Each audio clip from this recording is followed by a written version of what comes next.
Democracy meaning and scope എന്ന ചാപ്റ്ററിലെ രണ്ടാമത്തെ ക്ലാസ്സാണ് ഇന്നത്തെ ക്ലാസ്. നമ്മൾ ഇന്ന് പഠിക്കാൻ പോകുന്നത് ഒരു ഡെമോക്രാറ്റിക് സിസ്റ്റത്തിൻ്റെ ബേസിക് ഫാക്ടറുകൾ എന്തൊക്കെയാണെന്നാണ്. അപ്പോൾ പ്രധാനമായിട്ടും ഒരു 10 ബേസിക് ഫാക്ടറുകളാണ് നമുക്ക് ഈ ചാപ്റ്ററിൽ പഠിക്കാനായിട്ടുള്ളത്. എന്ന് വെച്ചാൽ വേറൊന്നുമില്ല, ഒരു രാജ്യം ഡെമോക്രാറ്റിക് ആയിട്ട് പ്രവർത്തിക്കണമെങ്കിൽ അവിടെയുള്ള ജനങ്ങൾക്ക് എന്തൊക്കെ കാര്യങ്ങൾ വേണം, അല്ലെങ്കിൽ ഭരണകൂടത്തിന് എന്തൊക്കെ കാര്യങ്ങൾ വേണം, അതിനെയാണ് നമ്മൾ ബേസിക് ഫാക്ടേഴ്സ് എന്ന് പറയുന്നത്. ഏതൊക്കെയാണ് ബേസിക് ഫാക്ടേഴ്സ്? നമുക്ക് ഓരോന്നായിട്ട് നോക്കാം. ആദ്യം വേണ്ടത് ഫ്രീഡം. എല്ലാവർക്കും ലിബർട്ടി അഥവാ ഫ്രീഡം വേണം, എല്ലാവർക്കും തുല്യത വേണം, എല്ലാവർക്കും നീതി ജസ്റ്റിസ് വേണം, എല്ലാവർക്കും അവകാശങ്ങൾ വേണം, നിയമവാഴ്ചയായിരിക്കണം അവിടെ നടക്കേണ്ടത്, പവറുകൾക്കിടയിൽ സെപ്പറേഷൻ വേണം. എന്ന് വെച്ചാൽ ഞാൻ പറഞ്ഞുതരാം. എലക്ഷൻ റെപ്രസെൻറ്റേഷൻ, എലക്ഷൻ ഫെയർ ആയിട്ട് നടക്കണം, സെക്യുലാരിസം ഉണ്ടാവണം, എല്ലാ മതങ്ങൾക്കും തുല്യ പ്രാധാന്യം, അല്ലെങ്കിൽ ഒരു മതത്തിനും സെപ്പറേറ്റ് പ്രാധാന്യം ഒന്നും കൊടുക്കാൻ പാടില്ല, പൊളിറ്റിക്കൽ പാർട്ടികൾ ഉണ്ടാകണം, ഒപ്പോസിഷൻ പാർട്ടികളും ഉണ്ടാവണം. ഇത്രയും ഘടകങ്ങൾ ഒരുമിച്ച് വരുമ്പോഴാണ് ഒരു രാജ്യത്ത് എന്തുണ്ടെന്ന് പറയുന്നത്, നമ്മൾ ഡെമോക്രാറ്റിക് സിസ്റ്റം ഉണ്ടെന്ന് പറയുന്നു. അപ്പോൾ ഡെമോക്രസി എന്താണെന്നുള്ള കാര്യം നിങ്ങൾക്ക് അറിയാമല്ലോ. ഡയറക്റ്റ് ഡെമോക്രസി എന്താണ്, ഇൻഡയറക്റ്റ് ഡെമോക്രസി എന്താണ്, പാർലമെന്ററി ഫോം എന്താണ്, പ്രസിഡൻഷ്യൽ ഫോം എന്താണെന്നൊക്കെ ഉള്ളത് നമ്മൾ മുന്നത്തെ ക്ലാസ്സിൽ പഠിച്ചു. ഇനി ഇത് കണ്ടിട്ടില്ലെങ്കിൽ മുന്നത്തെ ക്ലാസ് കണ്ടിട്ട് ഈ ഒരു ക്ലാസ് കാണുന്നതായിരിക്കും നല്ലത്. നോട്ട് ഉടനെ തന്നെ ഞാൻ എന്ത് ചെയ്യാം, വാട്സാപ്പ് ടെലഗ്രാം ചാനലുകളിൽ അപ്ലോഡ് ചെയ്യാം. അപ്പോൾ തൽക്കാലം നിങ്ങൾ എന്ത് ചെയ്യുക, നോട്ട് നോക്കി എഴുതിയെടുക്കുക. പരീക്ഷയ്ക്ക് അടുത്ത് കുറച്ച് ലേറ്റായി പോയി, കുറച്ചധികം തിരക്കുകൾ വന്നതുകൊണ്ടാണ് ക്ലാസ്സസ് അല്പം ലേറ്റായി പോയത്. തുടങ്ങാമല്ലോ. ഫ്രീഡം എന്ന് പറഞ്ഞാൽ എന്താണ്? ഒരു ഡെമോക്രസിയിൽ ഒരു വ്യക്തിക്ക് വേണ്ട ഏറ്റവും പ്രധാനപ്പെട്ട സാധനമാണ് സ്വാതന്ത്ര്യം അഥവാ ഫ്രീഡം എന്ന് പറയുന്നത്. അതായത് ഒരു വ്യക്തി സ്വസ്ഥമായി ജീവിക്കുന്ന കാര്യങ്ങളിൽ ഒന്നിലും ഗവൺമെൻറ് എന്ത് ചെയ്യാൻ പാടില്ല, ഇടപെടാനായിട്ട് പാടില്ല. Okay, it is one of the necessary factors for democracy to exist in a political and social order. എന്താണ്? It is defined as the absence of restrictions. Restrictions ഒന്നും ഉണ്ടാകാൻ പാടില്ല. അപ്പോൾ ഡെമോക്രസിയിൽ ഫ്രീഡം എന്താണെന്ന് ചോദിച്ചു കഴിഞ്ഞാൽ ആബ്സെൻസ് ഓഫ് റെസ്ട്രിക്ഷൻസ് എന്ന് നമുക്ക് പറയാം. അതായത് ഈ പറയുന്ന സ്റ്റേറ്റ് ഒരു എക്സ്റ്റേണൽ റെസ്ട്രിക്ഷൻസും ഒരു ഇൻഡിവിജ്വൽ വയ്ക്കരുത്. അതായത് അയാൾ എവിടെ പോകണം, എന്ത് ചെയ്യണം, എന്ത് ജോലി ചെയ്യണം, എന്ത് കാര്യങ്ങൾ ചെയ്യണം, എത്ര മണിക്കൂർ ജോലി ചെയ്യണം, ഇങ്ങനെ കാര്യങ്ങളിലൊന്നും, അല്ലെങ്കിൽ എന്ത് കഴിക്കണം, എന്ത് ധരിക്കണം, അല്ലെ, എന്ത് പറയണം, ഇതിലൊന്നും ഗവൺമെൻറ് എന്ത് ചെയ്യാൻ പാടില്ല, ഇടപെടാനായിട്ട് പാടില്ല. ഫ്രീഡം ഹാസ് എ ക്രിയേറ്റീവ് ഡയമെൻഷനും ഉണ്ട്. അതായത് എന്തായിരിക്കും, നമുക്കൊരു വ്യക്തിക്ക് അയാളുടെ സ്വന്തം ഇഷ്ടം എന്താണോ ആ ഇഷ്ടം ചെയ്ത് ജീവിക്കാൻ ഒരു രാജ്യത്ത് സാധിക്കണം. അതാണ് ഫ്രീഡം എന്നുകൊണ്ട് നമ്മൾ ഉദ്ദേശിക്കുന്നത്. എന്തൊക്കെയാണ് അത് വരും? ഫ്രീഡം ടു മൂവ്, എവിടെ വേണമെങ്കിലും സഞ്ചരിക്കാം, ഫ്രീഡം ടു ഓർഗനൈസ്, ഒത്തുകൂടാൻ, freedom to assemble and freedom to express their opinions. ഒക്കെ ഇതൊക്കെ എന്താണ്, ഒരു ഡെമോക്രസിയുടെ ഏറ്റവും ഫണ്ടമെൻ്റലായ പ്രിൻസിപ്പിളാണ്. ഇപ്പം നിങ്ങൾ ചോദിക്കും, അങ്ങനെ എന്താ ഇത്ര എടുത്തു പറയേണ്ട കാര്യം, നമ്മളെല്ലാവരും ഫ്രീഡം ഉള്ളവരാണല്ലോ. അത് നമ്മുടെ ഡെമോക്രാറ്റിക് ഫോം ഓഫ് ഗവൺമെൻറ്റിലായതുകൊണ്ടാണ്. മറ്റു പല രാജ്യത്തും നമുക്ക് അങ്ങനെയൊന്നും പറ്റത്തില്ല. പണ്ട് കാലത്തും നമ്മുടെ രാജ്യത്തും അത് പറ്റത്തില്ലായിരുന്നു. ഇന്ന ആൾ ഇന്ന ജോലി ചെയ്യണം, ഇന്ന മതത്തിൽപ്പെട്ട ആൾ ഇന്നത് ചെയ്യണം, ഇന്ന ജാതിയിൽപ്പെട്ട ആൾ ഇന്നത് ചെയ്യണം, അയാൾക്ക് ഇന്ന സ്ഥലത്ത് പോകാൻ അവകാശമില്ല. അങ്ങനെ ഒരുപാട് കാര്യങ്ങൾ നമ്മുടെ നാട്ടിലുണ്ടായിരുന്നു. ഡെമോക്രസി വന്നതിന് ശേഷം അതൊക്കെ എന്ത് ചെയ്തത്, ഇല്ലാതെ ആയത്. ഓക്കെ, അപ്പോൾ അതാണ് ഡെമോക്രസിയിൽ ഫ്രീഡത്തിൻ്റെ ഇമ്പോർട്ടൻസ് എന്ന് പറയുന്നത്. അപ്പോൾ എന്താ ഫ്രീഡം? ഫ്രീഡം എന്ന് വെച്ച് കഴിഞ്ഞാൽ വേറൊന്നുമില്ല, no external restrictions on an individual and the chance to develop their abilities. അല്ലെ, ഒരു റെസ്ട്രിക്ഷൻസ് ഉണ്ടാവാൻ പാടില്ല, അയാളുടെ സ്വന്തം എബിലിറ്റികൾ, സ്വന്തം കഴിവുകൾ പ്രകടിപ്പിക്കാനുള്ള അവസരം ഉണ്ടാകണം. അതിനകത്ത് ഫ്രീ ആയി സഞ്ചരിക്കാൻ, ഓർഗനൈസ് ചെയ്യാൻ, അസംബിൾ ചെയ്യാൻ, ഒപ്പീനിയൻ പറയാനൊക്കെ ഉള്ള അവകാശങ്ങൾ ഉണ്ടാവണം. അപ്പോഴൊരു കാര്യമുണ്ട്, നമുക്ക് ഫ്രീഡം ഉണ്ട് എന്ന് പറഞ്ഞാൽ നമുക്ക് മറ്റൊരാളുടെ ഫ്രീഡത്തിൽ ചെന്ന് ഇടപെടാൻ പറ്റത്തില്ല. അവിടെ കുറച്ച് റെസ്ട്രിക്ഷൻസും ഉണ്ട്, അല്ലേ? അപ്പോൾ നമുക്കറിയാം, ഇപ്പം നമുക്ക് നേരെ ഫ്രീഡം ഉണ്ടെന്ന് പറഞ്ഞാൽ നേരെ പോയിട്ട് നമുക്ക് മുഖ്യമന്ത്രിയുടെ വീട്ടിൽ കയറി പോകണമെന്ന് പറഞ്ഞാൽ പറ്റുമോ? അപ്പോൾ അത് മുഖ്യമന്ത്രി എന്ന് പറയുന്ന വ്യക്തിയുടെ സ്വാതന്ത്ര്യത്തിന് ഹനിക്കലാവും. അപ്പോൾ റെസ്ട്രിക്ഷൻസ് അവിടെ ഉണ്ട്. ഫ്രീഡം എന്ന് പറഞ്ഞാൽ എല്ലാം ഇല്ല, അവിടെ എന്താണ്, കുറച്ച് റെസ്ട്രിക്ഷൻസും ഉണ്ട്. Freedom is not complete in the absence of restrictions. Freedom എന്ന് വെച്ചാൽ എന്തും കാണിക്കാൻ, തോന്നിവാസം കാണിക്കാൻ എന്നുള്ള അർത്ഥമല്ല. So some instructions and rules that the individual should and should not do are necessary for social life. അപ്പോൾ സാമൂഹികമായി ജീവിക്കുമ്പോൾ നമുക്ക് കുറച്ച് റെസ്ട്രിക്ഷൻസ് ഒക്കെ ഉണ്ട്. പക്ഷേ അത് നമ്മളിപ്പോൾ മുകളിൽ പറഞ്ഞ ആ കാര്യങ്ങളൊന്നും അല്ല എന്ന് മാത്രമേ ഉള്ളൂ. ഓക്കെ, അതായത് നമ്മൾ ഒരിക്കലും മറ്റൊരാളുടെ ഫ്രീഡത്തിലേക്ക് കൈ കടത്തരുത്. കൈവീശി നടക്കാൻ അവകാശമുണ്ട് എന്ന് പറഞ്ഞാൽ നമ്മൾ വീശുന്ന കൈ മറ്റൊരുത്തിൻ്റെ മൂക്കിൽ തുടരുത്. അതിന് തൊട്ട് മുന്നേ വരെ നമുക്ക് എന്തുള്ളൂ, റെസ്ട്രിക്ഷൻ അല്ലെങ്കിൽ ഫ്രീഡം അവൈലബിൾ ആയിട്ടുള്ളൂ എന്നുള്ളത് മനസ്സിലാക്കുക. അപ്പോൾ എന്താ അവിടെ പറയുന്നത്? ഫ്രീഡം ഈസ് നോട്ട് അബ്സല്യൂട്ട് എന്ന് വെച്ചാൽ പരിപൂർണ ഫ്രീഡം അല്ല ഉള്ളത്. Some rules are needed to protect everyone's right. These limit or prevent one persons from violating another's freedom. മറ്റൊരാളുടെ ഫ്രീഡത്തിനെ നമ്മൾ കൈകടത്താൻ പാടില്ല. സോ ട്രൂ ഫ്രീഡം എപ്പോഴാണ് വരുന്നത്? When people respect each others freedom. അതാണ് കറക്റ്റ് സ്വാതന്ത്ര്യം എന്ന് പറയുന്നത്. നമ്മൾ സ്വതന്ത്രരാണ്, അതുപോലെ നമ്മൾ മറ്റൊരാളുടെ സ്വാതന്ത്ര്യത്തിനെയും മാനിക്കണം, ബഹുമാനം കൊടുക്കണം. അപ്പോൾ കോൺഫ്ലിക്റ്റ് ഉണ്ടാവും ഇതിനിടയിൽ വരുമ്പോൾ. അപ്പോഴത്തേക്ക് നമ്മൾ ലീഗലി അതിനെ സോൾവ് ചെയ്യാനും വഴിയുണ്ട്. എനിക്ക് നടക്കാൻ സ്വാതന്ത്ര്യമുണ്ട് എന്ന് പറയും, എൻ്റെ നടവഴി തടഞ്ഞാൽ എനിക്ക് കേസിന് പോവാം. എന്ന് പറഞ്ഞ് ഞാൻ മറ്റൊരുത്തിൻ്റെ വഴി കയറി തടയാനും പാടില്ല. അപ്പോൾ അതാണ് ഫ്രീഡം എന്ന് പറയുന്നത്. സിമ്പിൾ അല്ലേ? പിന്നെ വിശദീകരിക്കേണ്ട ആവശ്യമില്ലല്ലോ. അടുത്ത് വരുന്നതാണ് ഇക്വാലിറ്റി, തുല്യത. നമ്മൾ ജനങ്ങൾ എല്ലാവരും എന്താണ്? തുല്യരാണ്. അപ്പോൾ എന്താ equality? Equality is a very important value of democracy. എന്താണ്? It is a view that all the people in the world are It is a view that all the people in the world are unique and valuable, regardless of discrimination based on religion, color, gender, race, language or nationality. തുല്യരാണ്, മനുഷ്യരെല്ലാവരും തുല്യരാണ്. അതായത് ഒരാളുടെ മതം, നിറം, ജാതി, gender, അയാൾ ഏത് റേസിൽ നിന്ന് വരുന്നു, അതായത് ഏത് കുലം, ഗോത്രം, അതൊന്നും നമുക്ക് ഭാഷ, ഇതൊന്നും രാജ്യം, ഇതൊന്നും വെച്ച് നമ്മൾ ഒരാളെ ഡിസ്ക്രിമിനേറ്റ് ചെയ്യാൻ പാടില്ല. എല്ലാവരും തുല്യരാണ് എന്നതാണ് ഇക്വാലിറ്റി എന്നതുകൊണ്ട് ഉദ്ദേശിക്കുന്നത്. അപ്പോൾ ഇവിടെ ശ്രദ്ധിക്കേണ്ട കാര്യം, ഇവിടെയും ഒരു കണ്ടീഷനുണ്ട്. എല്ലാവരും തുല്യരാണെന്ന് വെച്ച് എല്ലാ സമയത്തും എല്ലാ കാര്യങ്ങളും നമുക്ക് തുല്യത കാണിക്കാൻ പറ്റത്തില്ല. വ്യക്തികൾക്ക് അവരുടേതായ എന്തുണ്ട്? എല്ലാ മനുഷ്യരും ഈ കാര്യങ്ങളിൽ തുല്യരാണ്, എല്ലാ കാര്യങ്ങളും തുല്യരല്ല, അല്ലേ? ഇപ്പോൾ ഒരു ആള് നല്ല രീതിയിൽ കവിത എഴുതി, കഥ എഴുതി, അയാൾക്കൊരു അവാർഡ് കൊടുത്തു. അയ്യോ, തുല്യത വേണമെന്ന് പറഞ്ഞിട്ട് അയാൾക്ക് മാത്രം എന്തിനാ അവാർഡ് കൊടുത്തതെന്ന് നിങ്ങൾ ചോദിച്ചുകൊണ്ട് വരരുത്. നല്ല മാർക്ക് വാങ്ങിച്ച കുട്ടി അഭിനന്ദിച്ചു എന്ന് പറഞ്ഞിട്ട് ഈ പഠന കാര്യങ്ങളിൽ എല്ലാവരും തുല്യരാണോ എന്ന് ചോദിച്ചാൽ, പഠിക്കണം എന്ന കാര്യം നിങ്ങൾ തുല്യമായി ചെയ്താൽ എല്ലാവർക്കും തുല്യമായി മാർക്ക് വരാം. പക്ഷേ പഠിക്കണം എന്ന് പറയുന്ന ഒരു പ്രോസസ്സ് ഉണ്ട്, അത് ചെയ്യാതെ തുല്യത കിട്ടത്തില്ലല്ലോ. അതവിടെ പറയുന്നത്. Equality does not means that everyone should be treated the same way in all situations. എല്ലായിടത്തും ഒരുപോലെ എന്ന് വിചാരിച്ചുകൊണ്ട് വരരുത്. It cannot be said that giving different consideration to different persons according to their ability is a violation of the concept of equality. എന്ന് വെച്ചാൽ ഒരാൾക്ക് ഇത് preference കൊടുത്തു, അല്ലെ, ക്ലാസ് നന്നായി പഠിക്കുന്ന കുട്ടിക്ക് ഒരു അവാർഡ് കൊടുത്തു, അല്ലെങ്കിൽ ഒരു സമ്മാനം കൊടുത്തു, അപ്പോൾ അത് തുല്യതയ്ക്കെതിരല്ലേ എന്ന് പറഞ്ഞാൽ അതല്ല ഉദ്ദേശിക്കും. ഓക്കെ, അപ്പോൾ അതാണ് ഇവിടെ മനസ്സിലാക്കുന്നത്. ഓക്കെ, അപ്പോൾ തുല്യതയാണ് എന്തിലൊക്കെയാണ്? നമ്മൾ ഒരു വ്യക്തിയെ മറ്റൊരു വ്യക്തിയുമായിട്ട് ഈ പറയുന്ന അവർക്ക് ജന്മനാ കിട്ടുന്ന കാര്യങ്ങളൊന്നും വെച്ച് താരതമ്യം ചെയ്യേണ്ട, അതിൽ നമ്മൾ തുല്യരാണ് എന്നതാണ് തോന്നുന്നു ഇവിടെ ഉദ്ദേശിക്കുന്നത് കേട്ടോ. അപ്പോൾ എന്താ equality? All the people in the world R unique and valuable. എല്ലാവർക്കും വാല്യൂ ഉണ്ട്. അത് ഒരു കാരണവശാലും നമ്മളൊരു വേർതിരിവ് കാണിക്കരുത്. എന്തിൻ്റെ കാര്യത്തിൽ? മതം, നിറം, അവരുടെ ജെൻഡർ, ആണാണോ പെണ്ണാണോ, ഇൻ ട്രാൻസ്ജെൻഡർ ആണോ, അവരുടെ റേസ്, അല്ലേ, ഈ പറയുന്ന നീഗ്രോ ആണോ, ചൈനക്കാരനാണോ, അങ്ങനെ ഭാഷ, നാഷണാലിറ്റി, ഇതൊന്നും വെച്ച് നമ്മൾ എന്ത് ചെയ്യരുത്? ഒരാളെയും തുല്യരായിട്ട് കാണാതിരിക്കരുത്. പക്ഷേ അതിൻ്റെ അർത്ഥം എല്ലാവരെയും എപ്പോഴും നമ്മൾ ട്രീറ്റ് ചെയ്യുമെന്ന് അല്ല എന്നുകൂടെ മനസ്സിലാക്കുക. അപ്പോൾ തുല്യതയെ നമുക്ക് മൂന്നായിട്ട് തിരിക്കുക. ഇതൊക്കെയാണ് political equality, social equality, economic equality. അപ്പോൾ എവിടെയൊക്കെയാണ് തുല്യത ഉള്ളത്? രാഷ്ട്രീയപരമായ ഇക്വാലിറ്റി എന്ന് വെച്ചാൽ എല്ലാവർക്കും വോട്ട് ചെയ്യാൻ പറ്റും, എല്ലാവർക്കും ഇലക്ഷനിൽ പങ്കെടുക്കാൻ പറ്റും, എല്ലാവർക്കും ഈ പറയുന്ന ഉന്നത പദവിയിൽ ഇരിക്കാൻ പറ്റും. അതിനകത്ത് നമ്മൾ വേറൊന്നും നോക്കത്തില്ല. ഇലക്ഷന് ജയിച്ചാൽ മതി, ജനങ്ങൾക്ക് ഇഷ്ടം ഉണ്ടായാൽ മതി. അപ്പോൾ എല്ലാവർക്കും അതിനുള്ള അവസരം കൊടുക്കുക എന്നതാണ് അവിടുത്തെ തുല്യത. സോഷ്യൽ എന്ന് വെച്ചാൽ എന്താണ്? No discrimination. ജാതി, മതം, വർണ്ണം, ഗോത്രം താരതമ്യം ചെയ്ത് അവനെ മാറ്റി നിർത്തരുത് ഒരു സ്ഥലത്തും. ഈക്വൽ സ്റ്റാറ്റസ്, എല്ലാവർക്കും തുല്യ പദവികളാണ്. ഈക്വൽ ഓപ്പർച്യൂണിറ്റീസ് എല്ലാവർക്കും. അതിപ്പോൾ ഒരു പരീക്ഷ എഴുതുന്നു, ഇന്ന മതക്കാർക്ക് മാത്രം പരീക്ഷ എഴുതാം എന്ന് പറഞ്ഞാൽ തുല്യത ഇല്ലായ്മയാണ്. എല്ലാവർക്കും എഴുതാം, കഴിവുള്ളവൻ ജയിച്ചോട്ടെ. കഴിവെന്ന് പറയുന്നത് വ്യക്തികൾക്ക് യുണീക്കാണ്. എക്കണോമിക് ഇൻഇക്വാലിറ്റി എന്ന് വെച്ച് കഴിഞ്ഞാൽ എന്താണ്? എക്കണോമിക് ഇക്വാലിറ്റി എന്ന് വെച്ചാൽ എല്ലാവർക്കും ഒരുപോലെ പൈസ ആക്കണം, അല്ലെങ്കിൽ പണക്കാരനും പാവപ്പെട്ടവനും ഉണ്ടാവാൻ പാടില്ല എന്നല്ല. എല്ലാവർക്കും പണം ഉണ്ടാക്കാൻ വേണ്ടി തൊഴിൽ ചെയ്യണം. സോ എല്ലാവർക്കും തൊഴിൽ ചെയ്യാനുള്ള അവകാശമുണ്ട്. ഇന്ന ജാതി, ഇന്ന മതം, ഇന്ന ഭാഷക്കാരനായതുകൊണ്ട് നീ ആ തൊഴിൽ ചെയ്യാൻ പാടില്ല എന്ന് പറയാൻ പാടില്ല. Equal pay for equal work, അല്ലേ? അതായത് ഇപ്പോൾ ഒരേ ജോലി ചെയ്യുന്നു, അധ്യാപകനായിട്ട് ഒരു ഹിന്ദു നിൽക്കുന്നു, ഒരു മുസ്ലിം നിൽക്കുന്നു, ഒരു ക്രിസ്ത്യാനി നിൽക്കുന്നു. മുസ്ലിമിന് കൂടുതൽ ശമ്പളം, ക്രിസ്ത്യാനിക്ക് രണ്ടാമത് ശമ്പളം, ഹിന്ദുവിന് കുറച്ച് ശമ്പളം, അല്ലെങ്കിൽ തിരിച്ച് ഹിന്ദുവിന് കൂടുതൽ ശമ്പളം, ക്രിസ്ത്യാനിക്ക് കുറച്ച് ശമ്പളം, മുസ്ലിമിന് കുറച്ച് ശമ്പളം, അങ്ങനെ കൊടുക്കാൻ പാടില്ല. കാരണം എന്താ? അവരെല്ലാം മനുഷ്യരാണ്, ചെയ്യുന്ന തൊഴിലും ഒന്നാണ്. അപ്പോൾ തുല്യ ജോലിക്ക് തുല്യ വേതനം. റൈറ്റ് ടു ലെഷർ എന്ന് വെച്ചാൽ എന്താ? ഇവിടെ ജോലി മാത്രം മതിയോ? അപ്പോൾ എല്ലാവർക്കും എന്തുണ്ട്? പണ്ട് കാലത്ത് ഈ കറുത്ത വർഗ്ഗത്തിൽപ്പെട്ടവരെ അടിമകളാക്കി ഈ പറയുന്ന വെളുത്ത വർഗ്ഗക്കാർ വെച്ചിരുന്നു എന്നുള്ള കാര്യമൊക്കെ നിങ്ങൾ കേട്ടിട്ടുണ്ടാവില്ലേ? അപ്പോൾ അതുപോലെ അങ്ങനെ ഒരാൾ അടിമയായിരിക്കണം, ഒരാൾ ഉടമയായിരിക്കണം, അതൊന്നും പാടില്ല. അപ്പോൾ ഇതാണ് ഇക്വാലിറ്റി. അപ്പോൾ ഇക്വാലിറ്റി എന്ന് വെച്ചാൽ എല്ലാവരും തുല്യരാണ്. Caste, sex, gender, language, region, റേസിൻ്റെ പേരിൽ there should not be any discrimination. Equality are of 3 types: political, social and economic. Political എന്ന് വെച്ചാൽ രാഷ്ട്രീയപരമായിട്ട് വോട്ട് ചെയ്യാൻ, ഇലക്ഷനിൽ പങ്കെടുക്കാൻ, അതുപോലെ തന്നെ ഒരു പദവിയിലേക്ക് ഇലക്ഷനിലൂടെ എത്താൻ എല്ലാവർക്കും തുല്യാവകാശം. സോഷ്യൽ ഇക്വാലിറ്റി എന്ന് വെച്ചാൽ ഒരാളെയും നമ്മൾ ഡിസ്ക്രിമിനേഷൻ ചെയ്യാൻ പാടില്ല, എല്ലാവർക്കും തുല്യ പദവികൾ, തുല്യ അവസരങ്ങൾ. എക്കണോമിക് ഇക്വാലിറ്റി എന്ന് വെച്ചാൽ എല്ലാവർക്കും തൊഴിൽ ചെയ്യാനുള്ള അവസരം, എല്ലാവർക്കും റെസ്റ്റ് എടുക്കാനും, അതിൽ പറയുന്നത് എന്താണ് നമുക്ക് തൊഴിൽ മാത്രം പോരല്ലോ, ലെഷറിന് വേണ്ടിയുള്ള അവസരം, തുല്യ ജോലിക്ക് തുല്യ വേതനം. ഇതാണ് എക്കണോമിക് ഇക്വാലിറ്റി എന്ന് പറയും. സെറ്റ് അല്ലേ? ഇത് വീണ്ടും പറയേണ്ട കാര്യമില്ലല്ലോ.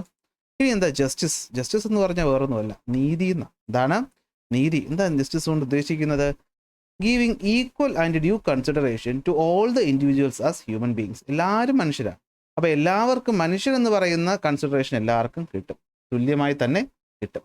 അതാണ് നമ്മൾ ഉദ്ദേശിക്കുന്നത്. Okay, the concept of justice changes over time. എന്നാലും in the modern view justice means giving equal and due consideration to all the individuals. അപ്പോൾ ജസ്റ്റിസിനകത്ത് 3 കാര്യങ്ങളാണ് ഉള്ളത്. ഒന്ന്, equal treatment for equals, proportionate justice, recognition of special needs. എന്ന് വെച്ചാൽ എന്താ? നമ്മളെല്ലാവരും തുല്യരാണ്, ഈക്വലാണ് എന്നൊക്കെ നമ്മൾ പറഞ്ഞാലും എല്ലാ കാര്യങ്ങളും നമുക്ക് ആ തുല്യത കൊണ്ടുവരാൻ പറ്റത്തില്ല. അപ്പോൾ അങ്ങനെ വരുന്ന കേസുകളിൽ തീരുമാനങ്ങൾ എടുക്കുന്നത് ആരാണ്? നീതി നോക്കിയിട്ടാണ്, അല്ലേ? ന്യായവും നീതിയും എന്ന് പറഞ്ഞാൽ നിങ്ങൾക്ക് മനസ്സിലാവുമല്ലോ. ഞാനൊരു ഉദാഹരണം പറയാമേ. ഒരു വ്യക്തി ഒരു അപകടത്തിൽ ഇപ്പോൾ ഒരു കൊലപാതകം നടത്തി, അതിൻ്റെ ശിക്ഷ ജീവപര്യന്തം. പക്ഷേ ഒരു വ്യക്തി മനഃപൂർവ്വം ഒരാളെ കൊന്നു, മറ്റൊരു വ്യക്തി സ്വയരക്ഷയ്ക്ക് കൊന്നു. രണ്ടിടത്തും ഇക്വാലിറ്റി എന്ന് പറഞ്ഞ് രണ്ടുപേർക്കും ഒരേ ശിക്ഷ കൊടുക്കാൻ പറ്റുമോ? അപ്പോൾ അവിടെ നമ്മൾ എന്ത് ചെയ്യണം? കുറച്ച് മറ്റു കാര്യങ്ങൾ കൂടെ കൺസിഡർ ചെയ്യണം. അതൊക്കെയാണ് ഇവിടെ ജസ്റ്റിസ് കൊണ്ട് ഉദ്ദേശിക്കുന്നത്, അല്ലേ? അപ്പോൾ അയാൾ അറിയാതെ ചെയ്യുമ്പോൾ നമ്മൾ തന്നെ കോടതി കണ്ടിട്ടില്ല, അല്ലേ? മനഃപൂർവ്വം അല്ലാതെ എന്നുള്ളത് കൊണ്ട് നമുക്ക് ശിക്ഷ കുറച്ച് കൊടുക്കുന്നു. അത് ചെയ്യുന്ന ആരാ? ജസ്റ്റിസാണ്, ന്യായം, നീതി. സോ എന്താണ് ഈക്വൽ ട്രീറ്റ്മെൻറ്റ് ഫോർ ഈക്വൽസ് എന്ന് വെച്ചാൽ എന്താ? All human beings, all individuals deserve equal rights and equal consideration, അല്ലേ? എല്ലാവർക്കും തുല്യത ഉണ്ടാകണം, എല്ലാവർക്കും തുല്യത ഉണ്ടാകണം. എവിടെയെങ്കിലും തുല്യത നിഷേധിച്ചാൽ നമ്മളതിൽ ഇടപെടണം. No discrimination on the basis of class, caste, religion, gender. നമ്മൾ ആദ്യം പറഞ്ഞ തുല്യത ഉണ്ട്, എല്ലാവർക്കും ഉണ്ട്. പക്ഷേ പ്രപ്പോർഷനേറ്റ് ജസ്റ്റിസ് എന്ന് വെച്ചാൽ എന്താ? Justice should be proportionate to the ability and the contribution of each persons, അല്ലേ? പ്രപ്പോർഷനേറ്റ് ആയിട്ട് വേണം ജസ്റ്റിസ് കൊടുക്കാൻ. ഫോർ എക്സാമ്പിൾ, 2 പേര് ജോലി ചെയ്യുന്നു, 2 പേരിൽ കഴിവ് കൂടിയ ആൾക്കല്ലേ നമ്മൾ ആദ്യം പ്രമോഷൻ കൊടുക്കുകയുള്ളൂ. അത് ന്യായമായ കാര്യമല്ലേ? അത് തുല്യതയ്ക്കെതിരാണോ? അല്ല. There is no injustice in treating each person separately according to their abilities. ഇപ്പോൾ പറഞ്ഞ കാര്യം, പ്രമോഷൻ കൊടുക്കണം, അല്ലെങ്കിൽ ഓട്ട മത്സരത്തിൽ ഏറ്റവും നന്നായി ഓടുന്നവനെ ജയിപ്പിക്കാൻ പറ്റുള്ളൂ. അവിടെ തുല്യത പറയാൻ പറ്റൂ. അപ്പോൾ അതാണ് ന്യായം. തുല്യരാണെങ്കിലും നീതി ന്യായം അവിടെ ഉണ്ട്. റെക്കഗ്നേഷൻ ഓഫ് സ്പെഷ്യൽ നീഡ്സ്, അതായത് എന്തായിരിക്കും? In a society where inequality exist, the weaker sections and the backward can enjoy equality only if special rights are guaranteed. സംവരണമാണ് ഇവിടെ ഉദ്ദേശിക്കുന്നത്. നിങ്ങളിപ്പോൾ ഞാൻ നേരത്തെ തുല്യ അവകാശം, അല്ലെ, ഈക്വൽ ഓപ്പർച്യൂണിറ്റി എന്നൊക്കെ പറയുമ്പോൾ കുറച്ച് പേരെങ്കിലും വിചാരിച്ചു കാണും, സാറേ ഈ പറയുന്ന നിങ്ങൾ സത്യം പറഞ്ഞാൽ അത്രയും ചിന്തിച്ചു തുടങ്ങാനുള്ള പ്രായം നിങ്ങളായിട്ടില്ല, നിങ്ങളൊരു ജോലിക്കൊക്കെ പ്രിപ്പയർ ചെയ്യുമ്പോഴാണ് ഈ സംവരണത്തെ പറ്റിയൊക്കെ കേൾക്കുന്നത്. അപ്പോൾ എന്താ സംഭവം? അത് എന്തുകൊണ്ടാണ് സംവരണം കൊടുക്കുന്നത്? അതാണ് ചരിത്രം നോക്കിയിട്ടാണ്. അപ്പോൾ പണ്ട് കാലത്ത് എല്ലാവരും എൻജോയ് ചെയ്ത കുറേ കാര്യങ്ങൾ ചില സെക്ഷൻ ഓഫ് ദ സൊസൈറ്റിയിലുള്ളവർക്ക് എൻജോയ് ചെയ്യാൻ പറ്റിയില്ല. അതായത് നല്ല വിദ്യാഭ്യാസം എന്ന് നേടണം, അതിനുള്ള അവകാശം, കാശുണ്ടെങ്കിൽ പോലും പണ്ട് കാലത്ത് ചില സെക്ഷൻ ഓഫ് ദ സൊസൈറ്റിക്കാർക്ക് അത് പറ്റത്തില്ലായിരുന്നു. അപ്പോൾ അവർ ഒരുപാട് വർഷങ്ങളായി പിന്നോക്കം നിൽക്കുകയല്ലേ. അപ്പോൾ അവർ നമ്മൾ മുന്നോട്ട് കൊണ്ടുവരാൻ ഒരു അല്പം കൺസിഡറേഷൻ കൊടുക്കുന്നതുകൊണ്ട് എന്തെങ്കിലും തെറ്റുണ്ടോ? ഇല്ല. അതാണ് ഇവിടെ ഉദ്ദേശിക്കുന്നത്. Method such as reservation can be adopted to ensure equality. കണ്ടോ, റിസർവേഷൻ കൊടുത്ത് നമുക്ക് അവരെ മുന്നോട്ട് കൊണ്ടുവരാം. അതുകൊണ്ടാണ് തുല്യത ഉണ്ടെങ്കിലും റിസർവേഷൻ ഇവിടെ ഉള്ളത്. നിങ്ങൾ അഡ്മിഷൻ്റെ കാര്യത്തിലായാലും, അല്ലേ, SC ST OBC എന്നൊക്കെ പറഞ്ഞ വാക്കുകൾ നിങ്ങൾ കേട്ടിട്ടുണ്ടാവുമല്ലോ. ഞാൻ അതിലോട്ട് കൂടുതലൊന്നും പറയുന്നില്ല, കാര്യം പിടികിട്ടിയല്ലോ. അതാണ് സംഭവം ജസ്റ്റിസ് കൊണ്ട് ഉദ്ദേശിക്കുന്നത്. അപ്പോൾ എന്താ ജസ്റ്റിസ്? എല്ലാവരും തുല്യരാണ്, പക്ഷെ തുല്യതയ്ക്ക് മുകളിലും നീതി എന്ന് പറയുന്ന, ന്യായം എന്ന് പറയുന്ന ഒരു കാര്യം കൂടെ ഉണ്ട്. അതുകൊണ്ട് എല്ലാവരെയും നമ്മൾ തുല്യരായിട്ട് കണക്കാക്കുന്നു, എങ്കിലും കഴിവിനനുസരിച്ച് കഴിവിന് നമ്മൾ എപ്പോഴും ഇമ്പോർട്ടൻസ് കൊടുക്കണം. അതുപോലെ പിന്നാക്കം നിൽക്കുന്നവരെ മുന്നാക്കം കൊണ്ടുവരാനായിട്ടുള്ള മെത്തേഡ്സ് നമ്മൾ ചൂസ് ചെയ്യണം. അപ്പോൾ അതാണ് 3 കാര്യങ്ങൾ. അല്ല, ഏതൊക്കെയാണ്? ഈക്വൽ ട്രീറ്റ്മെൻറ്റ് ഫോർ ഈക്വൽസ് ആണെങ്കിലും പ്രപ്പോർഷനേറ്റ് ആയിട്ട് നമ്മൾ ജസ്റ്റിസ് കൊടുക്കുകയും സ്പെഷ്യൽ നീഡ്സുകൾ റെക്കഗ്നൈസ് ചെയ്യുകയും വേണം. അതാണ് ഇവിടെ പറയുന്നത്. സെറ്റല്ലേ? അടുത്തത് എന്താണ്? അവകാശങ്ങൾ. എന്താണ് അവകാശങ്ങൾ? നിങ്ങൾക്ക് ഇഷ്ടമുള്ള കാര്യങ്ങളെല്ലാം അവകാശങ്ങളെന്ന് പറയാൻ പറ്റത്തില്ല. ഒരു വ്യക്തിക്ക് മാന്യമായി ജീവിക്കാൻ വേണ്ട കാര്യങ്ങളാണ് നമ്മൾ അവകാശങ്ങളെന്ന് വിളിക്കുന്നത്, അല്ലേ? Rights are considered necessary to lead a dignified and meaning life as a human being. ഒരു മനുഷ്യൻ എന്ന നിലയിൽ ഒരു അന്തസ്സോടെ, ഒരു അർത്ഥത്തോടെ ജീവിക്കണമെങ്കിൽ നമുക്ക് അവകാശങ്ങൾ വേണം. നമ്മുടെ എല്ലാ ഡിസയറുകളും പക്ഷേ അവകാശങ്ങളല്ല. ലീഗലി റെക്കഗ്നൈസ് ആയിട്ടുള്ള ഡിസയറുകൾ നമുക്ക് എന്ത് വിളിക്കാം? റൈറ്റുകൾ എന്ന് വിളിക്കാം. അതായത് റൈറ്റ് ടു മൂവ്, നേരത്തെ നമ്മൾ ആദ്യം പറഞ്ഞല്ലേ, right to equality, right to freedom of religion, right against exploitation. ഇതൊക്കെയാണ് അവകാശങ്ങൾ എന്ന് പറയുന്നത്. നാച്ചുറൽ റൈറ്റ്സുകളുണ്ട്, ഫണ്ടമെൻ്റൽ റൈറ്റ്സുകളും ഉണ്ട്. അവകാശങ്ങൾ നമുക്ക് രണ്ടായിട്ട് തിരിക്കാം. നാച്ചുറൽ റൈറ്റ്സുകളും ഉണ്ട്, ഫണ്ടമെൻ്റൽ റൈറ്റ്സുകളും ഉണ്ട്. ഒരു വ്യക്തിക്ക് ജന്മനാ കിട്ടുന്ന കുറേ കാര്യങ്ങളുണ്ട്. Right to freedom, right to property, right to life, ജീവിക്കാൻ, സഞ്ചരിക്കാൻ, സ്വന്തമായി സാധനങ്ങൾ പൊസസ് ചെയ്യാനുള്ള അവകാശം പ്രകൃതിപരമായി നാച്ചുറലായി കിട്ടും.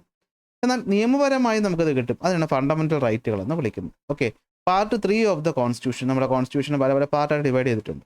അതിലെ മൂന്നാമത്തെ പാർട്ടിലാണ് നമ്മൾ ഫണ്ടമെൻ്റൽ റൈറ്റുകളെ പറ്റി പറയുന്നത്. ഫണ്ടമെൻ്റൽ റൈറ്റുകൾ കുറേ ഉണ്ട്. ഓക്കെ, അത് പിന്നീട് നമുക്ക് പഠിക്കാം. ഇപ്പോൾ ചെറിയ ക്ലാസ് നമുക്ക് വേണ്ട. പലതരം അവകാശങ്ങൾ ഏതൊക്കെയാണെന്നൊന്ന് അറിഞ്ഞിരിക്കുക. അതായത് ഒരു വ്യക്തിക്ക് വേണ്ട നിയമപരമായി കിട്ടുന്ന അവകാശങ്ങൾ. പൊളിറ്റിക്കൽ റൈറ്റ് എന്തൊക്കെയായിരിക്കും? പൊളിറ്റിക്സ് എന്ന് പറഞ്ഞാൽ തന്നെ രാഷ്ട്രീയം, വോട്ട് ചെയ്യാനുള്ള അവകാശം, ഇലക്ഷന് നിൽക്കാനുള്ള അവകാശം, പബ്ലിക് ഓഫീസുകൾ ഹോൾഡ് ചെയ്യാനുള്ള അവകാശം, right to criticize the government, സർക്കാരിന് കുറ്റം പറയാനുള്ള അവകാശങ്ങളൊക്കെ പൊളിറ്റിക്കലി ഒരു മനുഷ്യന് കിട്ടേണ്ടതാണ്. സിവിൽ റൈറ്റ്സുകൾ എന്തായിരിക്കും? നിയമത്തിന് മുന്നിൽ എല്ലാവരും തുല്യരായിരിക്കണം, എല്ലാവർക്കും തുല്യ നീതി വേണം കിട്ടാനായിട്ട്. അതായത് ചിലപ്പോൾ വിധി പറയുമ്പോൾ മനസ്സിൽ മറ്റു കാര്യങ്ങൾ വെച്ചുകൊണ്ട് വിധി പറയാനൊന്നും പാടില്ല. Right to assemble and organise, കൂട്ടിച്ചേരാനും സംഘടനകൾ തുടങ്ങാനും അവകാശങ്ങൾ, അല്ലെങ്കിൽ നമ്മുടെ മനസ്സിലുള്ള കാര്യങ്ങൾ എക്സ്പ്രസ് ചെയ്യാനുള്ള അവകാശം. എക്കണോമിക് റൈറ്റ്സ് എന്ന് വെച്ചാൽ സാമ്പത്തികം, ജോലി ചെയ്യാനുള്ളത്, മിനിമം കൂലി കിട്ടാനുള്ളത്, അതുപോലെ തന്നെ എന്താണ് സ്വന്തമായി അധ്വാനിച്ചുണ്ടാക്കിയ സാധനങ്ങൾക്ക് മേലുള്ള അവകാശം. കൾച്ചറൽ റൈറ്റ്സ് എന്ന് വെച്ചാൽ എന്താ? സ്വന്തം ഭാഷയും മറ്റു കാര്യങ്ങളെയും നമുക്ക് പ്രൊട്ടക്റ്റ് ചെയ്യാം. നമുക്ക് എന്തായിരിക്കും? Right to educate in the mother tongue, സ്വന്തം മാതൃഭാഷയിൽ പഠിക്കാനുള്ള അവകാശം. Right of the indigenous people to preserve their culture, അല്ലേ? ഇപ്പോൾ ഇൻഡിജിനസ് ആയിട്ട് ഒരു സ്ഥലത്ത് സ്വന്തമായിട്ടുള്ള, നമ്മൾ സാധാരണ ട്രൈബൽ ഗ്രൂപ്പുകാരെയാണ് നമ്മൾ ഇതിനകത്ത് ഉദ്ദേശിക്കുന്നത്. അപ്പോൾ അവർക്ക് അവരുടെ കാര്യങ്ങൾ, കൾച്ചർ പ്രിസർവ് ചെയ്യാനുള്ള അവകാശങ്ങളൊക്കെ ഒരു വ്യക്തിക്ക് ജന്മനാ കിട്ടണം. ഇതാണ് അവകാശങ്ങൾ എന്ന് പറയുന്നത്. അപ്പോൾ കൺഫ്യൂഷൻ ആയി കാണും. നോക്കി, എന്താ റൈറ്റ്സ് എന്ന് വെച്ച് കഴിഞ്ഞാൽ, rights are conditions necessary to lead a dignified and meaningful life. ഒരു മീനിങ് ഫുള്ളും ഡിഗ്നിഫൈഡുമായ അവകാശം കിട്ടാൻ, അല്ല ഈ പറഞ്ഞ കാര്യങ്ങളൊക്കെ വേണ്ടേ? നമുക്ക് ഒരു ഇലക്ഷൻ നടക്കണം, നമുക്ക് മാത്രം വോട്ട് ചെയ്യാൻ പറ്റുക, നമ്മളെ മാറ്റി നിർത്തിയാൽ അത് ശരിയാണോ? നമ്മുടെ ഡിഗ്നിറ്റി അത് അഫക്റ്റ് ചെയ്യത്തില്ലേ?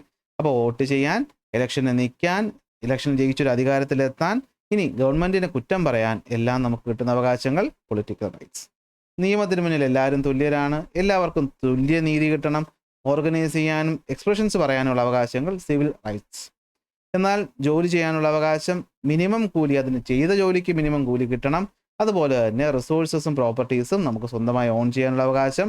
അതുപോലെ സ്വന്തം ഭാഷയെയും അതിൻ്റെ സംസ്കാരത്തെയും പ്രിസർവ് ചെയ്യാനുള്ള അവകാശം, മാതൃഭാഷയിൽ പഠിക്കാനുള്ള അവകാശം, അതുപോലെ തന്നെ നമ്മുടെ സ്വന്തം കൾച്ചർ പ്രിസർവ് ചെയ്യാനുള്ള അവകാശവും എല്ലാ വ്യക്തികൾക്കും ഉണ്ട്. ഇതാണ് കൾച്ചറൽ റൈറ്റ്സ് എന്ന് പറയും. അടുത്ത് വരുന്നത് റൂൾ ഓഫ് ലോ എന്ന് വെച്ചാൽ, ഞാനോ നീയോ അങ്ങനെയൊന്നുമില്ല, എല്ലാവരും നിയമത്തിൻ്റെ മുന്നിൽ എന്താണ്? തുല്യരാണ്. അപ്പോൾ നിങ്ങൾ ചോദിക്കും, അപ്പോൾ നേരത്തെ സാറ് പറഞ്ഞില്ല ജസ്റ്റിസ് നോക്കിയിട്ട് വേണം ചെയ്യാനെന്ന്. അതാ പറഞ്ഞേടാ, ഇതെല്ലാം കൂടെ കൂടിച്ചേരണം. ഇതെല്ലാം ഈക്വൽ അളവിൽ വന്നാലേ എന്താവുള്ളൂ?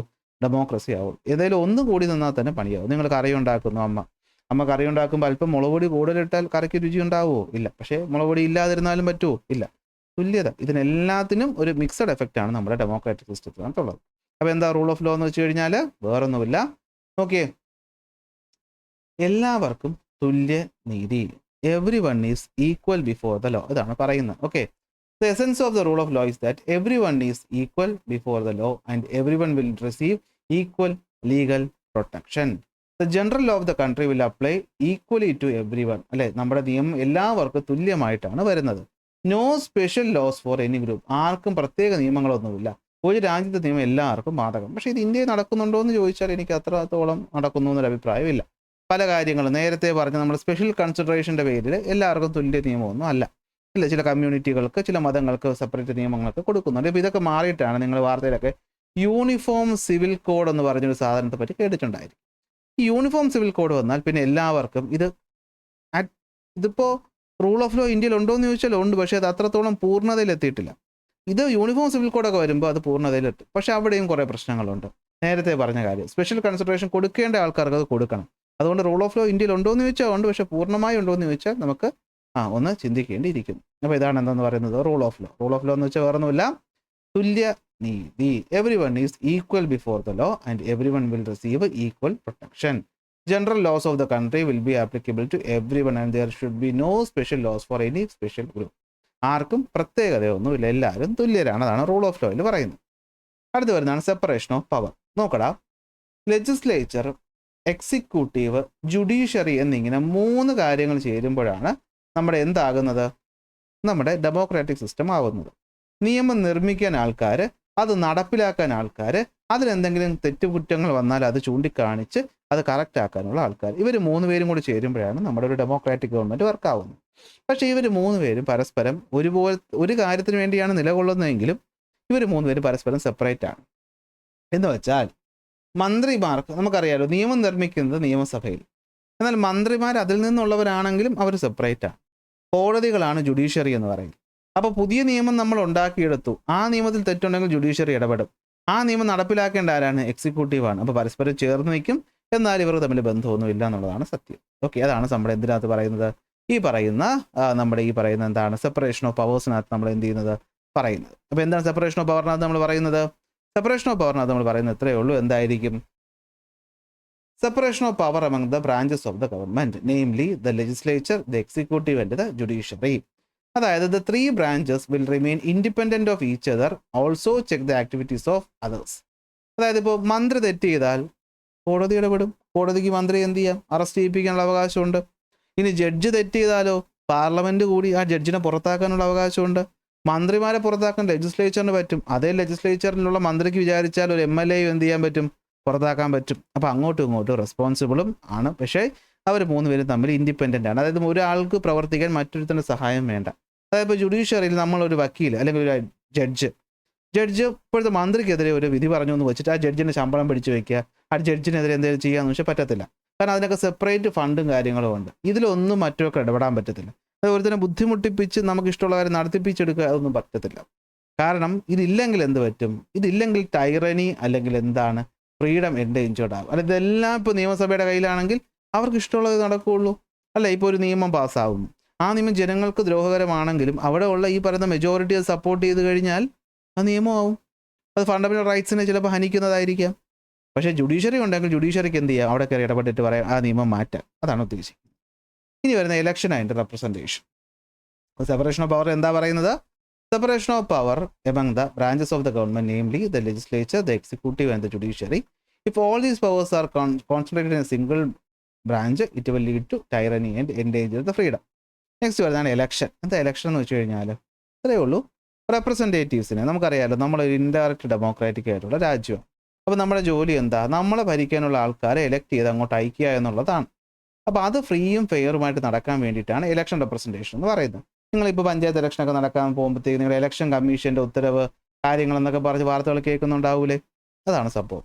ഒരു ഇലക്ഷൻ നടത്താൻ നമുക്ക് ഫ്രീ ഫെയർ ആയിട്ട് ഇലക്ഷൻ നടത്താനായിട്ട് പ്രത്യേക ഒരു ഡിപ്പാർട്ട്മെൻറ്റ് തന്നെ ഉണ്ട് ഇലക്ഷൻ കമ്മീഷൻ്റെ കീഴിൽ. ആരെങ്കിലും അൺഫെയർ ആയിട്ടുള്ള എന്തെങ്കിലും കാര്യങ്ങൾ ചെയ്യുന്നു, പൈസ കൊടുത്ത് വോട്ട് സ്വാധീനിക്കുന്നു, മറ്റ് കക്ഷിയെ ഉപദ്രവിച്ച് പേടിപ്പിച്ചും ഇലക്ഷനിൽ നിന്ന് പിന്മാറ്റുന്നു, അങ്ങനെയൊക്കെ വന്നു കഴിഞ്ഞാൽ നമുക്ക് എന്ത് ചെയ്യാം? നമുക്ക് ഇലക്ഷൻ കമ്മീഷനിൽ പരാതിപ്പെടാം. ആ ഇലക്ഷൻ കമ്മീഷൻ ഇടപെട്ടിട്ട് എന്ത് ചെയ്യും? അവരെ പുറത്താക്കും. മാത്രമല്ല നമുക്കറിയാമല്ലോ ബാലറ്റ് പേപ്പർ, അപ്പോൾ അവിടെ ഒന്നും ചതി നടക്കാതിരിക്കാൻ വേണ്ടിയിട്ട് VVPAT സംവിധാനങ്ങളെന്നൊക്കെ പറഞ്ഞ പലത് നിങ്ങൾ കേൾക്കുന്നില്ലേ? അല്ല, ആലോചിച്ച് നോക്കിയും നമുക്ക് കറക്റ്റായിട്ട് ഒരു മെഷീനുണ്ട്, അതിൽ ക്ലിക്ക് ചെയ്യുമ്പോൾ കറക്റ്റ് വോട്ട് പോകും. അതായത് പാർട്ടിക്കാർ തമ്മിൽ പല പ്രശ്നങ്ങളും പറയുന്നുണ്ട്, അത് കള്ളമാണെന്നൊക്കെ പറഞ്ഞിട്ടെങ്കിലും അത്യാവശ്യം ഫ്രീ ആൻഡ് ഫെയർ ആയിട്ടുള്ള ഇലക്ഷൻസ് നമുക്ക് നടത്താൻ പറ്റും. നെക്സ്റ്റ് വരുന്നതാണ് സെക്കുലാരിസം. അപ്പോൾ ഇലക്ഷൻ എന്ന് വെച്ചാൽ എന്താ? ഇറ്റ് ഈസ് എ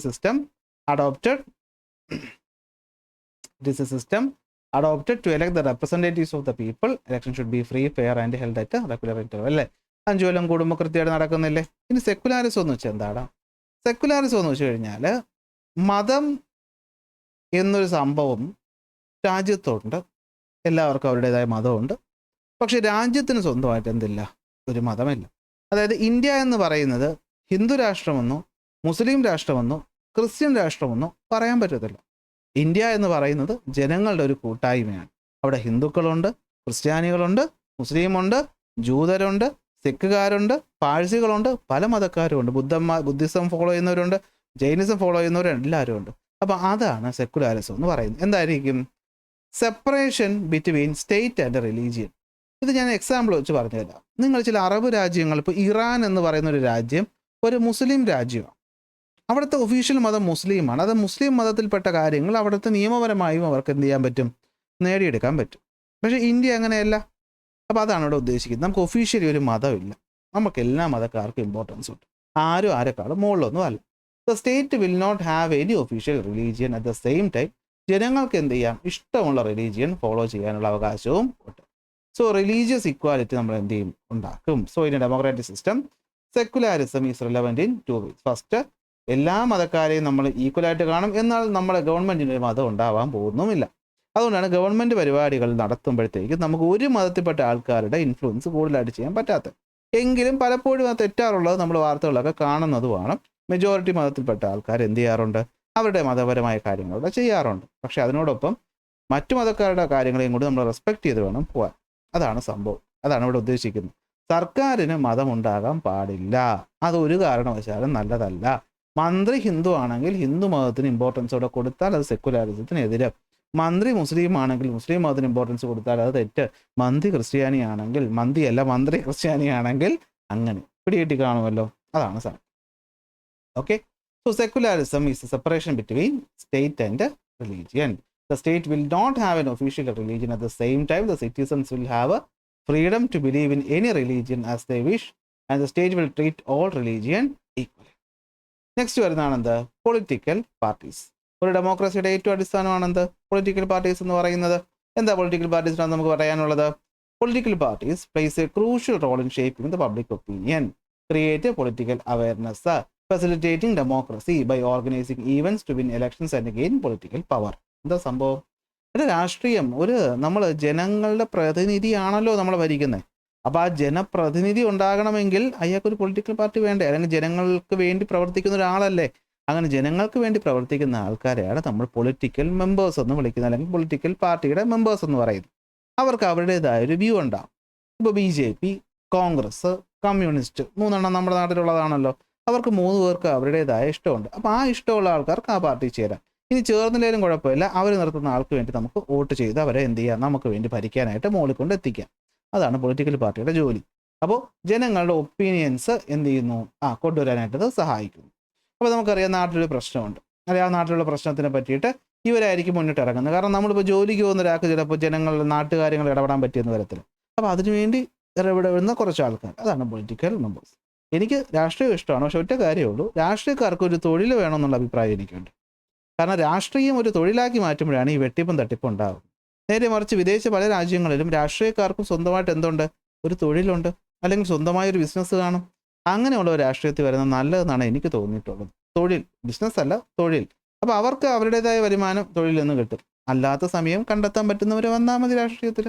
അതായത് രാഷ്ട്രീയം ഒരു തൊഴിലാണ്, ഞാനൊരു MLA ആയിക്കഴിഞ്ഞാൽ പിന്നെ എൻ്റെ 3 തലമുറയ്ക്കുള്ളത് സമ്പാദിച്ചിട്ട് പോകാം, അല്ല, അങ്ങനെ ചിന്തിക്കുന്നതാണ് രാഷ്ട്രീയത്തിൻ്റെ കേട്. അതുകൊണ്ടാണ് നമ്മുടെ ഇന്ത്യയിൽ ഇന്നും പല പ്രശ്നങ്ങളും നിൽക്കുന്നത്, ഇന്ത്യയിലും കേരളത്തിലും. ഓക്കെ, ഇപ്പോൾ രാഷ്ട്രീയ പാർട്ടികളെ പറ്റി പറയുമ്പോൾ നമുക്ക് പ്രതിപക്ഷത്തെ പറ്റി പറയാതിരിക്കാൻ പറ്റത്തില്ലല്ലോ. ഏത് പാർട്ടിയാണോ ഭരിക്കുന്നത് അതിനെതിരെയുള്ള ഇലക്ഷനിൽ നിന്ന് തോറ്റ പാർട്ടിയായിരിക്കും പൊളിറ്റിക്കൽ പാർട്ടിയിലെ ഒപ്പോസിഷൻ പാർട്ടി എന്ന് പറയുന്നത്. ഒരു ഹെൽത്തി ഡെമോക്രസി നടക്കണമെങ്കിൽ അവിടെ ശക്തമായ രീതിയിൽ ഗവൺമെൻറ് ഭരണത്തെ കുറ്റം പറയാനായിട്ട് ഒരു പൊളിറ്റിക്കൽ ഒപ്പോസിഷൻ വേണം. പ്രതിപക്ഷ നേതാവ് എന്ന് പറഞ്ഞ നേതാവ് ഇച്ചിരി കഴിവുള്ള ആളാണെങ്കിൽ ആ രാജ്യത്തെ ഡെമോക്രസി, അല്ലെങ്കിൽ ആ സ്റ്റേറ്റിലെ ഡെമോക്രസി നല്ല രീതിയിൽ പോകും. അപ്പോൾ ഗവൺമെൻറ്റിൻ്റെ ഭരണത്തിലെ കുറ്റങ്ങളും കാര്യങ്ങളും കണ്ടുപിടിക്കുക, അതുപോലെ ജനങ്ങൾക്കിടയിലുള്ള പ്രശ്നങ്ങൾ ഗവൺമെൻറ്റിലേക്ക് എത്തിക്കുക, ഇതൊക്കെയാണ് ആരുടെ ജോലി? ഒപ്പോസിഷൻ പാർട്ടിയുടെ ജോലി എന്ന് പറയുന്നത്. അപ്പോൾ ഇത്രയും പറയുമ്പോഴത്തേക്ക് എന്ത് തീർന്നു? ഡെമോക്രാറ്റിക് സിസ്റ്റത്തിൻ്റെ എലമെൻറ്റ്സ് തീർന്നു. എന്നാൽ ഇതും കൂടി പറഞ്ഞിട്ട് നമുക്ക് എന്ത് ചെയ്യാം, അടുത്ത ടോപ്പിക്ക് അടുത്ത ക്ലാസ്സിൽ എടുക്കാം. അപ്പോൾ നോക്കിയോ, types of non democratic government. എന്താ types of non democratic government എന്നതുകൊണ്ട് നമ്മൾ ഉദ്ദേശിക്കുന്നത്? നമ്മളിപ്പോൾ പറഞ്ഞത് ഡെമോക്രാറ്റിക് ഗവൺമെൻറ്, ജനപ്രതിനിധിയെ ആര് സെലക്ട് ചെയ്യും? നമ്മൾ ജനങ്ങൾ തന്നെ വോട്ട് ചെയ്യും. എന്നാൽ എല്ലാ രാജ്യത്തും അങ്ങനെയാണോ? അല്ല. അപ്പോൾ ആ രാജ്യങ്ങളുടെ രീതി എന്താണെന്ന് നമ്മൾ പഠിക്കാൻ പോകുന്നു. ഓരോയിടത്തും വ്യത്യസ്തമായ രീതികളാണ്, അതിന് നമ്മൾ ഓരോ പേരുകൾ പറഞ്ഞ് വിളിക്കും. ആദ്യം വരുന്നു മൊണാർക്കി അഥവാ രാജഭരണം. ഏറ്റവും ഓൾഡസ്റ്റ് ഫോം ഓഫ് ഗവൺമെൻറ് ആണ് രാജഭരണം. കാരണം പണ്ട് ജനങ്ങളെന്ന് പറഞ്ഞാൽ എന്തായിരുന്നു? ഹണ്ടർ ഗ്യാദറേഴ്സ് എന്ന് വെച്ചാൽ എന്താ, ഇങ്ങനെ അലഞ്ഞു തിരിഞ്ഞ് നടക്കുന്നവരായിരുന്നു. അവർ പിന്നീട് ഒരു കൂട്ടമായിട്ട് ഒരുമിച്ച് കൂടി ജീവിക്കാൻ തുടങ്ങി. അപ്പോൾ അതിലൊരു നേതാവ് വന്നു. ആ നേതാവ് മാറി മാറിയാണ് പിന്നീട് അത് രാജാവായി മാറുന്നത്. രാജാവിൻ്റെ കുഴപ്പം എന്താ? രാജാവിന് ഇഷ്ടമുള്ള കാര്യമേ ചെയ്യുള്ളൂ. ജനങ്ങളുടെ കാര്യം നോക്കും ഇല്ലെന്നല്ല, എങ്കിലും രാജാവിൻ്റെ മകനായിരിക്കും അടുത്ത രാജാവ്. അപ്പോൾ പവർ ട്രാൻസ്ഫർ ചെയ്യുന്നത് എന്തായിരിക്കും? ഇൻഹെറിറ്റൻസിലൂടെ ആയിരിക്കും. എല്ലാ അധികാരങ്ങളും രാജാവിൻ്റെയോ രാജ്ഞിയുടെ കയ്യിലായിരിക്കും. അപ്പോൾ അവരെ എതിർക്കാൻ പറ്റൂ? ഇല്ല. രാജാവിന് ഇഷ്ടമില്ലാത്തവർ എന്ത് ചെയ്യാം? രാജാവിന് എന്ത് വേണോ ചെയ്യാം. അപ്പോൾ അതാണ് മൊണാർക്കി എന്ന് പറയുന്നത്. ഇന്ന് മൊണാർക്കി ഒരിടത്തും ഉള്ളതായിട്ട് അറിവില്ല. ഓക്കെ, എങ്കിലും കംപ്ലീറ്റ് മൊണാർക്കി ഒന്നും ഇപ്പോൾ ഒരിടത്തും ഇല്ല ഈ ഇവിടെ. എന്നാലും രാജാക്കന്മാർ ഇപ്പോഴും ഉണ്ട് കേട്ടോ. ഇപ്പോൾ ഇംഗ്ലണ്ടിൽ രാജ്ഞിയുണ്ട്, ദുബായ്, ഗൾഫ് രാജ്യങ്ങളിൽ രാജാക്കന്മാരുണ്ട്, അതുപോലെ നമ്മുടെ സിംഗപ്പൂരിൻ്റെ അവിടെയൊക്കെ രാജാക്കന്മാരുള്ളതായിട്ട് കേട്ടിട്ടുണ്ട്. മറ്റൊരു രീതിയാണ് ഡിക്റ്റേറ്റർഷിപ്പ്. രാജഭരണത്തിനേക്കാളും ഗതികേടാ ഡിക്റ്റേറ്റർഷിപ്പ് എന്ന് വെച്ചാൽ. നിങ്ങൾ നോർത്ത് കൊറിയ, കിം ജോൺ ഉൻ എന്ന് കേട്ടിട്ടുണ്ടാവുമല്ലോ. അപ്പോൾ അവിടെ ഡിക്റ്റേറ്റർഷിപ്പാണ് നടക്കുന്നത്. അതായത് എന്തായിരിക്കും? ഒരു വ്യക്തി, ആ വ്യക്തി ഏതോ ഒരു കാലത്ത് ചിലപ്പോൾ ഡെമോക്രാറ്റിക് ഫോമിലൂടെയൊക്കെ വന്നതായിരിക്കും, പക്ഷെ വന്നു കഴിഞ്ഞിട്ട് അയാൾ എല്ലാ അധികാരവും സ്വന്തമായി പിടിച്ചെടുക്കുന്നു. No one has the right to question or criticize the person who has become the supreme leader. ഇംഗ്ലീഷിൽ ഡിക്റ്റേറ്റർ എന്ന് പറയുന്നൊരു സിനിമയുണ്ട്, തമാശ സിനിമയാണ്, അതിൽ കാണിക്കുന്നുണ്ട്. സിമ്പിളായിട്ട് നിങ്ങൾ ഇത്രയും ആലോചിച്ചാൽ മതി. നമ്മുടെ കിങ് ജോനുൻ, അതായത് ആ നാട്ടിൽ ഇപ്പോൾ സിമ്പിളായിട്ട് പറയാം, അവിടെ ഇൻ്റർനെറ്റ് ഇല്ല, ഗൂഗിളില്ല, ഫേസ്ബുക്ക് ഇല്ല, മറ്റു കാര്യങ്ങളില്ല. അതിന് അവരുടേതായ ആൾട്ടർനേറ്റ് കാര്യങ്ങൾ അവർക്ക് സ്വന്തമായിട്ടുണ്ട്.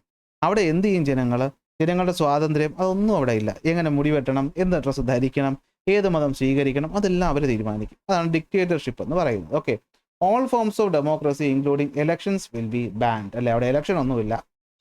മൊണാർക്കിയിൽ രാജാവാണ്, രാജാവ് മന്ത്രിസഭയൊക്കെ ഉണ്ടാവും. അപ്പോൾ രാജാവ് കാലങ്ങളായിട്ട് ഇൻഹെറിറ്റ് ചെയ്ത് വന്നതെന്നെങ്കിലും പറയാം. എന്നാൽ പെട്ടെന്ന് അല്ലെങ്കിൽ ഇലക്ഷനിലൂടെയൊക്കെ ഒരു അധികാരത്തിൽ വന്നിട്ട് പിന്നീട് അങ്ങോട്ട് അധികാരം പിടിച്ചെടുക്കുന്ന അവസ്ഥയാണ് ഡിക്റ്റേറ്റർഷിപ്പ് എന്ന് പറയുന്നത്.